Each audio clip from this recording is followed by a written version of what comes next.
നമസ്കാരം. മലയാളി വാർത്ത ഇൻസൈഡിലേക്ക് സ്വാഗതം. വീണ വിജയനെ വിലങ്ങണിയിക്കാൻ ഇ.ഡി. അതിവേഗ നീക്കം നടത്തുമ്പോൾ ഇ.ഡിയെ വെട്ടാൻ അച്ഛന്റെ അധികാരം മുഴുവൻ പ്രയോഗിക്കാൻ മകളും. SFIO കേസിൽ സമൻസ് കിട്ടിയാലുടൻ കുറ്റപത്രം റദ്ദാക്കാനുള്ള നിയമ പോരാട്ടത്തിനൊരുങ്ങി മുഖ്യമന്ത്രിയുടെ മകൾ. അറസ്റ്റ് തടയാനുള്ള 18ാമത്തെ അടവ് പുറത്തെടുക്കുകയാണ് വീണ. SFIO അന്വേഷണത്തിനെതിരെ ഡൽഹി ഹൈക്കോടതിയിൽ CMRL നൽകിയ ഹർജി 21-ന് പരിഗണിക്കും. അതിനു മുൻപ് എറണാകുളം അഡീഷണൽ സെഷൻസ് കോടതിയുടെ സമൻസ് വീണയ്ക്ക് കിട്ടാനിടയുണ്ട്. ഇതിനു മുൻപ് കുറ്റപത്രം ഇ.ഡി. കയ്യിലുമെത്തും. അങ്ങനെ സംഭവിച്ചാൽ ഇ.ഡി. അതിവേഗ നടപടികളിലേക്ക് കടക്കും. വീണയ്ക്ക് സമൻസ് അയക്കുന്നതിന് മുൻപ് കുറ്റപത്രം ഇ.ഡിക്ക് കൈമാറുമോ എന്ന ചോദ്യം നിർണായകമാണ്. അങ്ങനെ വന്നാൽ കുറ്റപത്രത്തിനെതിരെ കോടതിയെ സമീപിക്കാൻ വീണയ്ക്ക് കഴിയാതെ വരും. SFIO കുറ്റപത്രത്തിനായി പതിവിൽ കവിഞ്ഞ തിടുക്കം ഇ.ഡി. കാട്ടുന്നത് വീണയെ കുടുക്കാനാണെന്ന വിലയിരുത്തൽ മുഖ്യമന്ത്രിയുടെ ഓഫീസിനുമുണ്ട്. മുഖ്യമന്ത്രിയെ അടപടലം പൂട്ടിയാണ് ഇ.ഡി. വീണയ്ക്ക് കുരുക്കിട്ടിരിക്കുന്നത്. അതായത് CM ഓഫീസ് വരിഞ്ഞിരിക്കുകയാണ് CBI.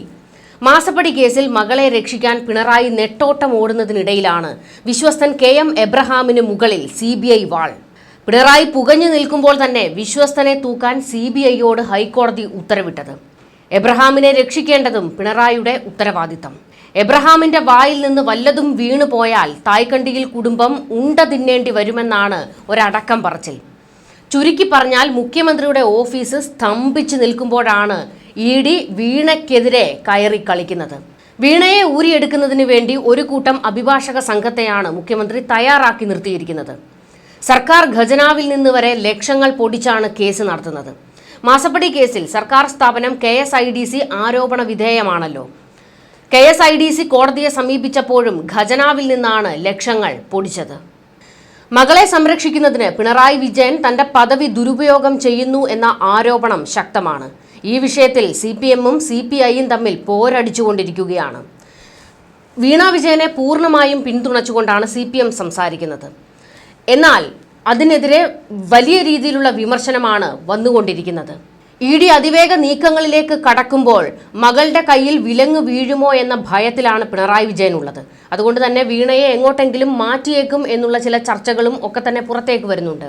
എന്നാൽ അങ്ങനെ സംഭവിച്ചാൽ അത് CPMന് വലിയ തിരിച്ചടിയും നാണക്കേടും ഉണ്ടാക്കും. കാരണം വീണ കുറ്റക്കാരിയല്ല. വീണ തനിക്കെതിരെയുള്ള കേസ് സധൈര്യം നേരിട്ടുകൊള്ളും, പാർട്ടി ഒപ്പമുണ്ട് എന്നൊക്കെ പറഞ്ഞുകൊണ്ടാണ് CPM നിൽക്കുന്നത്. എന്നാൽ പെട്ടെന്നൊരു ദിവസം വീണ എങ്ങോട്ടെങ്കിലും മാറി നിന്നാൽ അത് പാർട്ടിക്ക് നാണക്കേടായി മാറും. വീണ തെറ്റുകാരിയാണ് എന്നുള്ള ചർച്ചകൾ പിന്നീട് പൊതുസമൂഹത്തിൽ ഉണ്ടാകും.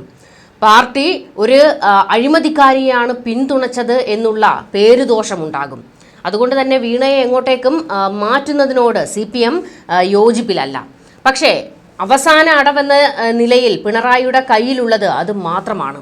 എന്താണ് സംഭവിക്കുക എന്നുള്ളത് വരും ദിവസങ്ങളിൽ അറിയാം. 21-ന് മുൻപ് എന്തെങ്കിലും ഒരു ബോംബ് പൊട്ടുമോ എന്നുള്ള ചോദ്യവും ശക്തമാണ്. എന്നാൽ കേന്ദ്രം വെറുതെ രാഷ്ട്രീയം കളിക്കുകയാണ് എന്നുള്ള സംസാരവും ഉണ്ട്. കാരണം ഇലക്ഷൻ അടുക്കുന്നത് കൊണ്ട് തന്നെ വെറുതെ ഒരു ബോംബ് പൊട്ടിക്കുകയാണ്. CPMനെയും അതുപോലെ തന്നെ പിണറായി വിജയനെയും ഒന്ന് മുൾമുനയിൽ നിർത്താനുള്ള നീക്കം മാത്രം. സത്യസന്ധമായിട്ടായിരുന്നു കേന്ദ്ര അന്വേഷണ ഏജൻസികൾ ഈ കേസിൽ ഇടപെട്ടത് എങ്കിൽ ഇതിനു മുൻപ് തന്നെ വീണയുടെ കൈയിൽ വിലങ്ങ് വീണേനെ. ഇത് വെറുതെ ഒരു ഗിമ്മിക്കാണ് കേന്ദ്ര സർക്കാർ കാണിക്കുന്നത് എന്നുള്ള ചർച്ചകളും സജീവമാണ്. SFIO കേസിലെ കുറ്റപത്രം റദ്ദാക്കേണ്ടത് ഇ.ഡി. അന്വേഷണം ചെറുക്കാനും ആവശ്യമാണെന്ന വിലയിരുത്തലിലാണ് വീണയുടെ നീക്കം. ഇതിനായി നിയമോപദേശം തേടിയിട്ടുണ്ട് എന്നാണ് സൂചനകൾ. SFIO കുറ്റപത്രത്തിൽ കേസ് നമ്പറിട്ട ശേഷം 1-ാം പ്രതി SN ശശിധരൻ കർത്ത മുതൽ 11-ാം പ്രതി വീണ വരെയുള്ള എതിർകക്ഷികൾക്ക് കോടതി നോട്ടീസ് അയക്കും. ഈ സമൻസ് കിട്ടിയ ശേഷമേ പ്രതികൾക്ക് വിടുതൽ ഹർജിയോ കേസ് റദ്ദാക്കണമെന്ന ആവശ്യമോ കോടതിക്ക് മുന്നിൽ ഉന്നയിക്കാനാകൂ. ഈ സാഹചര്യത്തിൽ സമൻസ് അയക്കും മുൻപ് കുറ്റപത്രം ഇ.ഡിക്ക് കൈമാറാനുള്ള നീക്കം തകൃതിയാണെന്നാണ് പിണറായി ക്യാമ്പ് വിലയിരുത്തുന്നത്. കമ്പനി നിയമത്തിലെ 447 വകുപ്പ് അനുസരിച്ച് വഞ്ചനാ കേസ് ഉൾപ്പെടെയുള്ള കുറ്റങ്ങളാണ് SFIO ചുമത്തിയത്. ഇതിൽ ജാമ്യമില്ലാ കേസെടുക്കാൻ ഇ.ഡിക്ക് കഴിയും. അങ്ങനെയെങ്കിൽ അതീവ രഹസ്യമായി കേസെടുത്ത് വീണയെ അറസ്റ്റ് ചെയ്യാൻ ഇ.ഡി. ശ്രമിച്ചേക്കും എന്നുള്ള ചില സംശയങ്ങളും അഭ്യൂഹങ്ങളും ഒക്കെ വരുന്നുണ്ട്. ഇത് മനസ്സിലാക്കിയാണ് വീണ ഇപ്പോൾ കരുതലെടുക്കുന്നത്. ഡൽഹി കോടതി വിധി നിർണായകമാണ്. വീണ വിജയനെതിരായ കേസ് രാഷ്ട്രീയ പ്രേരിതമാണെന്നും മുഖ്യമന്ത്രിയെ ആക്രമിക്കുക എന്ന ഗൂഢലക്ഷ്യമാണ് അതിന് പിന്നിലുള്ളത് എന്നാണ് CPM പറയുന്നത്. കേസിനെ നിയമപരമായും രാഷ്ട്രീയപരമായും നേരിടാൻ CPM സംസ്ഥാന സെക്രട്ടേറിയറ്റ് യോഗം തീരുമാനിച്ചിട്ടുണ്ട്. സുതാര്യമായി 2 കമ്പനികൾ തമ്മിൽ നടന്ന ഇടപാടുകളാണ് തെറ്റായ രീതിയിൽ മുഖ്യമന്ത്രിയുടെ പേരുപയോഗിച്ച് മറ്റ് തലത്തിലേക്ക് മാറ്റാൻ നോക്കുന്നതെന്ന് CPM വിലയിരുത്തുന്നു. ആദായ നികുതി സെറ്റിൽമെന്റ് ബോർഡ് എല്ലാ പരിരക്ഷയും CMRLന് നൽകി പ്രോസിക്യൂഷൻ നടപടികൾ അവസാനിപ്പിച്ചതാണ്. ഈ കേസ് അവിടെ തീരേണ്ടതായിരുന്നു. എന്നാൽ മുഖ്യമന്ത്രിക്കെതിരായ രാഷ്ട്രീയ ഗൂഢാലോചനയാക്കി ഇത് മാറ്റുകയായിരുന്നുവെന്നാണ് പാർട്ടിയുടെ നിലപാട്. എക്സാലോജിക്കുമായി ബന്ധപ്പെട്ട കേസിൽ SFIOയുടെ അന്വേഷണം ആവശ്യമില്ലെന്ന നിലപാടിലാണ് കരിമണൽ കമ്പനിയായ CMRL. ഡൽഹി ഹൈക്കോടതിയിലാണ് കമ്പനി ഈ വാദം ഉന്നയിച്ചത്. കേസിൽ കക്ഷി ചേരാനെത്തിയ ഷോൺ ജോർജിന് എങ്ങനെ ഇതുമായി ബന്ധപ്പെട്ട രേഖകൾ ലഭിച്ചുവെന്ന വിഷയവും CMRL ഉന്നയിച്ചിരുന്നു. മാസപ്പടി ഇടപാട് ആരോപണം ആദായ നികുതി ഇന്ററിം സെറ്റിൽമെന്റ് ബോർഡ് തീർപ്പാക്കിയതാണെന്നും ഇനി മറ്റന്വേഷണത്തിന്റെ ആവശ്യമില്ലെന്നുമായിരുന്നു CMRLന്റെ വാദം. ഇതാണ് CPMഉം ആവർത്തിച്ചു പറയുന്നത്. എന്നാൽ CPMനെ തൂക്കി താഴെയടിക്കുന്ന നിലപാടാണ് CPI സ്വീകരിക്കുന്നത്. വീണയ്ക്കെതിരെ കുറ്റപത്രം വന്നതിന് പിന്നാലെയാണ് വിഷയത്തിൽ ഇരു പാർട്ടികളും തമ്മിലുള്ള ഭിന്നത പുറത്തായത്. വീണയുടെ കേസ് കമ്മ്യൂണിസ്റ്റ് പാർട്ടിയുടെ വിഷയമല്ലെന്നായിരുന്നു CPI സംസ്ഥാന സെക്രട്ടറി ബിനോയ് വിശ്വത്തിന്റെ പരസ്യ പ്രതികരണം. LDF സർക്കാരിനെ പിണറായി സർക്കാർ എന്ന് വിളിക്കുന്നത് ശരിയല്ല എന്നും ബിനോയ് വിശ്വം പറഞ്ഞിരുന്നു. എന്നാൽ ഇത്ര അസൂയ പാടില്ല എന്നായിരുന്നു മന്ത്രി വി ശിവൻകുട്ടി ബിനോയ് വിശ്വത്തിന് മറുപടി കൊടുത്തത്. വീണയുടെ കേസിനെ പറ്റി ബിനോയ് വിശ്വം ഉത്കണ്ഠപ്പെടേണ്ടതില്ലെന്നും ശിവൻകുട്ടി പറഞ്ഞു. വീണയ്ക്ക് വീണയുടെ കാര്യം നോക്കാൻ അറിയാമെന്നും വിമർശിക്കാൻ വേറെ പ്രതിപക്ഷ നേതാവുണ്ടെന്നും മന്ത്രി പറഞ്ഞു. പാർട്ടിയുടെ അറിവോടെയാണ് മന്ത്രിയുടെ പ്രതികരണമെന്നാണ് സൂചനകൾ പുറത്തുവരുന്നത്. CMRL അടക്കം വ്യക്തിപരമായി ഉണ്ടാകുന്ന കേസിന്റെ ബാധ്യത രാഷ്ട്രീയമായി ഏറ്റെടുക്കേണ്ടതില്ല എന്നാണ് CPI സംസ്ഥാന കൗൺസിലിന്റെയും തീരുമാനം. എന്നാൽ മുഖ്യമന്ത്രിയെ ഉന്നമിട്ടുള്ള എല്ലാ നീക്കങ്ങളെയും പ്രതിരോധിക്കാൻ രംഗത്തുണ്ടാകും. കൗൺസിൽ തീരുമാനം യോഗത്തിന് ശേഷം ബിനോയ് വിശ്വം വ്യക്തമാക്കിയതോടെയാണ് CPIക്കെതിരെ CPM രംഗത്ത് വന്നത്. നേരത്തെ SFIOയുടെ കുറ്റപത്രം വന്നതിന് പിന്നാലെ മുഖ്യമന്ത്രിയെ ഒറ്റതിരിഞ്ഞ് ആക്രമിക്കാൻ അനുവദിക്കില്ലെന്ന പ്രസ്താവനയുമായി ബിനോയ് വിശ്വം രംഗത്ത് വന്നിരുന്നു. ഇതിനെതിരെ CPIയിൽ തന്നെ വിമർശനം ഉയർന്ന സാഹചര്യത്തിലാണ് ഇപ്പോഴത്തെ നിലപാട് മാറ്റമെന്നാണ് സൂചന. മാസപ്പടി കേസ് മുഖ്യമന്ത്രിയെ ലക്ഷ്യമിട്ടുള്ള നീക്കമായി CPM അവതരിപ്പിക്കുമ്പോഴാണ് CPI വ്യത്യസ്ത നിലപാടുമായി രംഗത്ത് വരുന്നത്.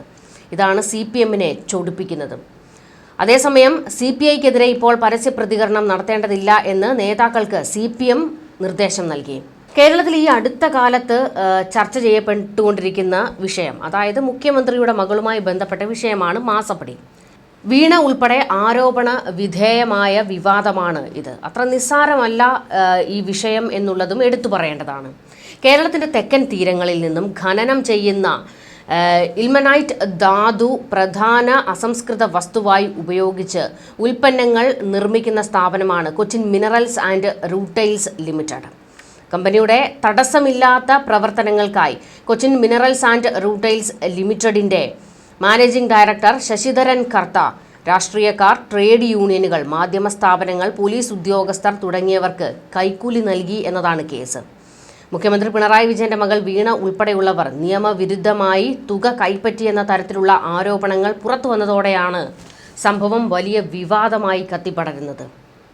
വീണ വിജയന്റെ ഉടമസ്ഥതയിലുള്ള എക്സാലോജിക് എന്ന കമ്പനി CMRL സോഫ്റ്റ്വെയർ IT സേവനങ്ങൾക്ക് നൽകിയതിന്റെ പ്രതിഫലമായാണ് 1.72 കോടി രൂപ നൽകിയത് എന്നാണ് കമ്പനിയുടെ വിശദീകരണം. എന്നാൽ ആദായ നികുതി വകുപ്പിന്റെ പരിശോധനയിൽ വീണയുടെ കമ്പനി CMRLന് യാതൊരു സേവനങ്ങളും നൽകിയിരുന്നില്ല എന്നും കൈപ്പറ്റിയ തുക തികച്ചും നിയമവിരുദ്ധമാണെന്നും വ്യക്തമാക്കുന്നത്. CMRL ഓഫീസിലെ 2019 ആദായ നികുതി വകുപ്പിന്റെ പരിശോധനയിൽ വിവിധ വ്യക്തികൾക്ക് അനധികൃതമായി പണം നൽകിയെന്നുള്ള കണ്ടെത്തലിനെ തുടർന്ന് സ്ഥാപനത്തിന്റെ MD ശശിധരൻ കർത്ത ആദായ നികുതി തർക്കപരിഹാര ബോർഡ് മുൻപാകെ നടത്തിയ വെളിപ്പെടുത്തലുകളാണ് വിവാദങ്ങൾക്ക് കാരണമായത്. പിന്നെ ശശിധരൻ കർത്ത തന്നെ വെളിപ്പെടുത്തിയിരുന്നു വീണയുടെ കമ്പനി തൻ്റെ കമ്പനിക്ക് സേവനങ്ങൾ നൽകിയിട്ടില്ല എന്ന്. അവിടെയാണ് ചോദ്യം, പിന്നെ എന്തിനാണ് ശശിധരൻ കർത്ത 1.25 കോടി രൂപ വീണയ്ക്ക് നൽകിയത്? അതിന് കൃത്യമായ മറുപടി പറയാൻ വീണ വിജയന് പോലും സാധിക്കുന്നില്ല.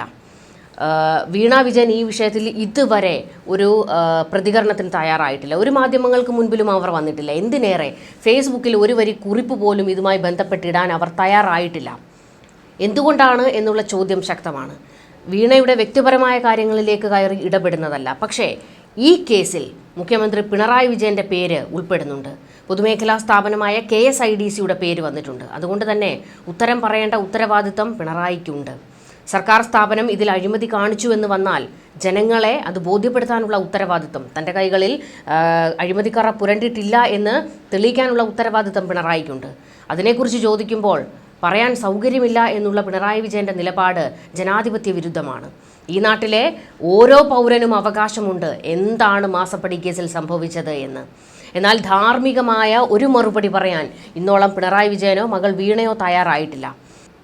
വീണയുടെ പിതാവ് പിണറായി വിജയനോട് ഇവിടെ ആർക്കും എതിർപ്പില്ല. പക്ഷേ മുഖ്യമന്ത്രി എന്ന പദം മകൾക്ക് വേണ്ടി പിണറായി ദുരുപയോഗം ചെയ്തോ എന്നുള്ളത് അത് വ്യക്തമാക്കേണ്ടത് തന്നെയാണ്, അത് തെളിയിക്കപ്പെടേണ്ടത് തന്നെയാണ്. ന്യൂസ് ഡെസ്ക് മലയാളി വാർത്ത ഇൻസൈഡ്.